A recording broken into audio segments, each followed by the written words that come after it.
आप Coin-D6 exchange पर futures trading करते हैं और फ्यूचर्स ट्रेडिंग में किसी भी कॉइन में आप अपनी लॉन्ग की या फिर शॉर्ट की पोजीशन ओपन करते हैं और आपको उस पोजीशन में जितना भी प्रॉफिट होता है या जितना भी लॉस होता है उस पर आपका कितना % टैक्स लगता है, कितना % TDS लगता है, क्या आपको किसी भी प्रकार का डिडक्शन मिलेगा या नहीं, कैरी फॉरवर्ड होगा या नहीं आपका लॉस, और लॉस सेट ऑफ होगा या नहीं होगा, और 30% टैक्स कहां पर और किस प्रकार से लगेगा वो भी जानेंगे। इसके अलावा आपका जितना भी टैक्स बनता है क्या वो Coin-D6 ही पे कर देगा या आपको खुद से पे करना होगा, और जब भी आपका 1% TDS डिटेक्ट होता है भी कि नहीं होता है वो तो एक अलग से मुद्दा है, लेकिन अगर आपका TDS डिटेक्ट होता है तो वो आपको कहां पे दिखेगा, किस प्रकार से आप क्लेम कर सकते हैं और किस प्रकार से आप अपना TDS summary income tax department के पोर्टल से डाउनलोड कर सकते हैं या फिर Coin-D6 एक्सचेंज के पोर्टल से भी डाउनलोड कर सकते हैं। इसके अलावा जब भी आप Coin-D6 एक्सचेंज पर किसी भी कॉइन में अपनी लॉन्ग की या फिर शॉर्ट की पोजीशन ओपन करते हैं मार्केट ऑप्शन को यूज करके या लिमिट ऑप्शन को यूज करके, सो आपकी कौन सी फीस लगती है, मेकर फीस लगती है या फिर टेकर फीस लगती है। सो टोटल में फीस स्ट्रक्चर भी एक्सप्लेन करने वाला हूं, सो ये वीडियो थोड़ा सा बड़ा होने वाला है। इसके अलावा अगर आप Coin-D6 एक्सचेंज की वेबसाइट को यूज करके फ्यूचर्स ट्रेडिंग सीखना चाहते हैं या फिर आप Coin-D6 ऐप को यूज करके फ्यूचर्स ट्रेडिंग सीखना चाहते हैं या Coin-D6 ऐप को किस प्रकार से यूज किया जाता है या उस पर जितने भी ऑप्शन आपको मिलते हैं उनको किस प्रकार से यूज किया जाता है, सो इसी वीडियो के डिस्क्रिप्शन में आपको इन तीनों ही प्लेलिस्ट के लिंक मिल जाएंगे। इसके अलावा अगर आप टैक्सेशन के बारे में भी जानना चाहते हैं कि क्रिप्टो पे किस प्रकार से टैक्स काम करता है, इंटरनेशनल एक्सचेंज पे, इंडियन एक्सचेंज पे TDS कैसे काम करता है, रिपोर्ट कैसे डाउनलोड कर सकते हैं, इनकम टैक्स डिपार्टमेंट के पोर्टल पर कैसे अकाउंट बनाना है, कहाँ पे किस ऑप्शन में आपको टैक्स दिखता है, पहले ही मैंने A to Z topic cover कर रखे हैं। तो सबसे पहले हम टैक्सेशन से समझेंगे कि आप जब भी फ्यूचर्स ट्रेडिंग में Coin-D6 एक्सचेंज पर किसी भी कॉइन में अपनी लॉन्ग की या शॉर्ट की पोजीशन ओपन करते हैं मार्केट ऑप्शन को यूज करके या फिर लिमिट ऑप्शन यूज करके, सो किस प्रकार से आपका जो भी ट्रेड है उस पे टैक्स कैलकुलेट होता है। सो क्रिप्टो पर हम जो भी ट्रेड कर रहे हैं या प्रॉफिट बना रहे हैं, लॉस बना रहे हैं या अकाउंट में पैसे विड्रॉल कर रहे हैं, उस पे जो टैक्सेशन है वो बहुत सिंपल है, कॉम्प्लिकेटेड बिल्कुल भी नहीं है। सो फाइनेंशियल बिल 2022 में ये पास हुआ था लोकसभा में और इसी में फर्स्ट टाइम जो क्रिप्टो रूल्स है सिंपली वो अनाउंस किए गए थे, जिसमें बोला गया था कि 30% फ्लैट टैक्स लगेगा। इसका मतलब ये है कि आप स्पॉट से या फिर फ्यूचर्स ट्रेडिंग के माध्यम से अगर ट्रेडिंग करके पैसा बना रहे हैं सो आपका 30% फ्लैट वहां पर टैक्स लगने वाला है। इसको आप ऐसे समझ सकते हैं, अपने 100 रुपए बनाए स्पॉट ट्रेडिंग से, फ्यूचर्स ट्रेडिंग से, सो 30% टैक्स आपका बन जाएगा 30 रुपए। लेकिन यहाँ पर एक प्रॉब्लम क्या है कि मान लीजिए आपने एक ट्रेड लिया, उसमें आपने मान लो 100 रुपए का बेनिफिट कर लिया, आपने मान लीजिए दूसरा ट्रेड लिया एंड वहां पर आपने क्या किया कि पैसा गवा दिया, मान लो 100 रुपए ही आपने गवा दिया। अब आपकी कंडीशन में आप क्या बोलने वाले हो कि भाई देखो पहले हमने 100 रुपए कमाए, ठीक है, लेकिन बाद में हमने गवा दिए, तो आप कहोगे कि मेरा तो जो प्रॉफिट हुआ वो 0 हुआ, क्योंकि आपने जो प्रॉफिट है उसको लॉस के साथ में सेट ऑफ कर दिया। सो एग्जैक्ट आपका जो प्रॉफिट हुआ ना वो 0 हुआ, लेकिन गवर्नमेंट क्या कहती है कि नहीं भाई नहीं, हमको लॉस से मतलब नहीं है। अब जब भी आप Coin-D6 एक्सचेंज के माध्यम से मान लीजिए फ्यूचर्स ट्रेडिंग कर रहे हैं, किसी भी एक्सचेंज के माध्यम से फ्यूचर्स ट्रेडिंग कर रहे हैं, स्पॉट ट्रेडिंग कर रहे हैं, और अगर आप वहां से अपना स्टेटमेंट डाउनलोड करेंगे और Coinex के माध्यम से अपना जो टैक्स है वो कैलकुलेट करेंगे। अगर आपको Coinex के बारे में नहीं पता है तो मैं आपको सजेस्ट करूंगा कि आप क्रिप्टो टैक्स कैलकुलेट वाले प्लेलिस्ट में आए एंड आपको यहाँ पर Coinex के वीडियो मिल जाएंगे, Coinex क्या है, कैसे काम करता है। अब जैसे कि आप यहाँ देखेंगे कि मैंने 28 रुपए में बाई किया था, 27 रुपए में बेच दिया, तो यहाँ पर 0 लिखा है क्योंकि मुझे 1 रुपए का लॉस हो गया। जहां पर भी मुझे लॉस हुआ है ना वहां पर 0 है, और जहां पर भी मुझे प्रॉफिट हुआ है वहां पर इंडियन रुपीज में प्रॉफिट बताया गया है, क्योंकि गवर्नमेंट ये कहते हैं कि यार हमें प्रॉफिट दिखाओ, हमें लॉस मत दिखाओ, क्योंकि यहाँ पर जो लॉस है ना वो सेट ऑफ नहीं है। सो बहुत सिंपल है, जब भी आप प्रॉफिट करेंगे हर एक प्रॉफिट पर आपका 30% टैक्स लगेगा। किसी भी प्रकार का आपका जो लॉस है वो सेट ऑफ नहीं होगा, किसी भी प्रकार का डिडक्शन नहीं है। यहाँ पर एक और बात आपको ध्यान रखनी है, काफी सारे यूजर्स ना कंफ्यूज हो जाते हैं। मान लो कि आपने 1000 रुपए का प्रॉफिट कर लिया तो उनको क्या लगता है कि वो जब तक बैंक अकाउंट में पैसे नहीं विड्रॉ करेंगे ना तब तक ये 30% टैक्स नहीं लगता है। ऐसा नहीं है मेरे भाई, आपका जैसे ही प्रॉफिट हो गया ना वैसे ही जो 30% टैक्स है ना वो एप्लीकेबल हो गया, वो तो आपको देना ही देना है। सो 30% जो टैक्स है वो 1 अप्रैल 2022 से ऑन बोर्ड था, यानी कि एप्लीकेबल था, एंड जो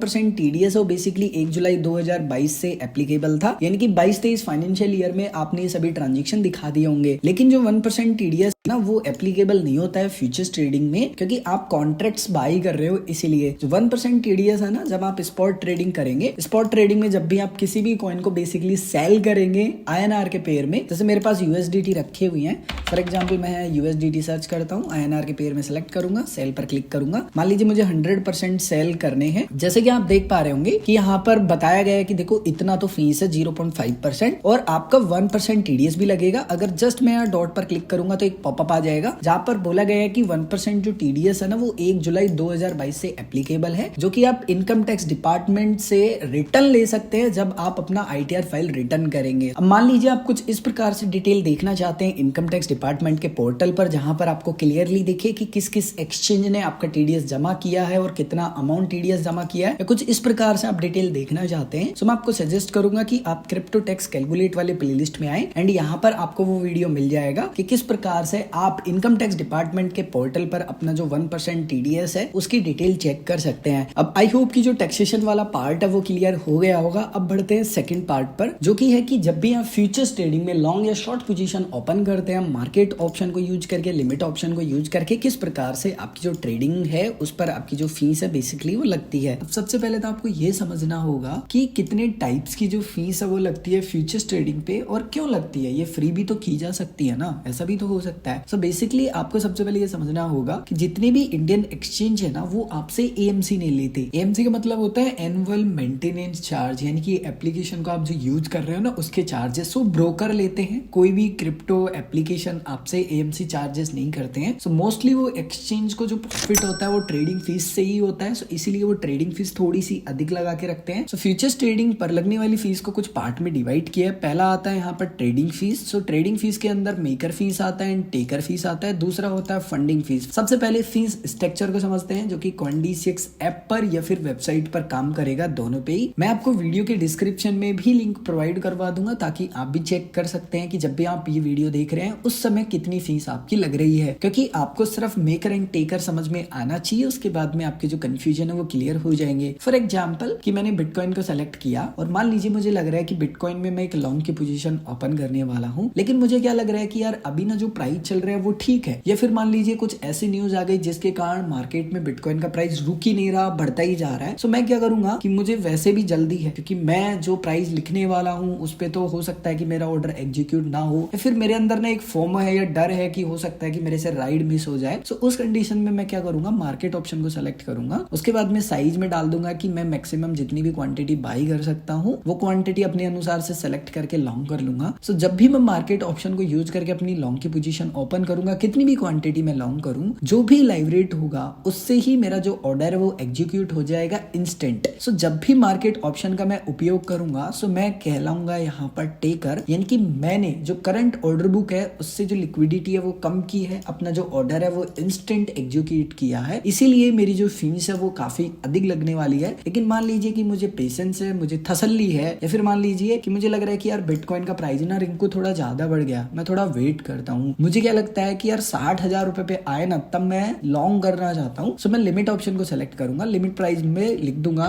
कि भाई $60,000 के अराउंड आए ना तब मेरा जो ऑर्डर है वो एग्जीक्यूट हो, एंड साइज में मैं अपने अनुसार लिख लूंगा एंड यहाँ बाय लॉन्ग पर क्लिक करूंगा। सो फिर मेरा जो ऑर्डर है ना वो ओपन ऑर्डर्स में लग जाएगा जब तक कि $60,000 का प्राइस नहीं आ जाएगा, मेरी जो लॉन्ग की पोजीशन है वो ओपन नहीं होगी। सो मैं क्या कर रहा हूँ, हेल्प कर रहा हूँ ऑर्डर बुक में लिक्विडिटी को प्रोवाइड करवाने के लिए। सो मैं कहलाऊंगा मेकर। सो मेकर की जो फीस है वो काफी कम लगती है, यानी कि अगर आप लिमिट ऑर्डर के अंदर लॉन्ग का या फिर शॉर्ट का ऑर्डर लगाते हैं तो सिर्फ और सिर्फ जब आप बिल्कुल मान लो नया अकाउंट बना रहे हैं, आपने एक भी पैसे की ट्रेडिंग नहीं की है, तब भी आपकी जो फ्यूचर्स ट्रेडिंग में फीस लगने वाली है लिमिट ऑर्डर के अंदर वो 0.025 ही लगेगी। लेकिन आप अगर मार्केट ऑर्डर का चयन करके अपना जो पोजीशन है वो ओपन करते हैं लॉन्ग का या शॉर्ट का, सो 0.075 जो आपकी फीस है वो लगने वाली है। अब ये फीस कम होती जाएगी। सो जितना भी आप ट्रेड करते हैं ना, ये 30 दिन का जो ट्रेडिंग वॉल्यूम है बेसिकली वो काउंट किया जाता है। ट्रेडिंग वॉल्यूम मतलब आप जितना भी बाय और सेल कर रहे हो ना वो टोटल कितने पैसे का कर रहे हो उसको ट्रेडिंग वॉल्यूम बोला जाता है। अब मान लीजिए आप वीआईपी लेवल 1 में आ जाते हैं और अगर आप फ्यूचर्स ट्रेडिंग में $2 मिलियन से लेके $5 मिलियन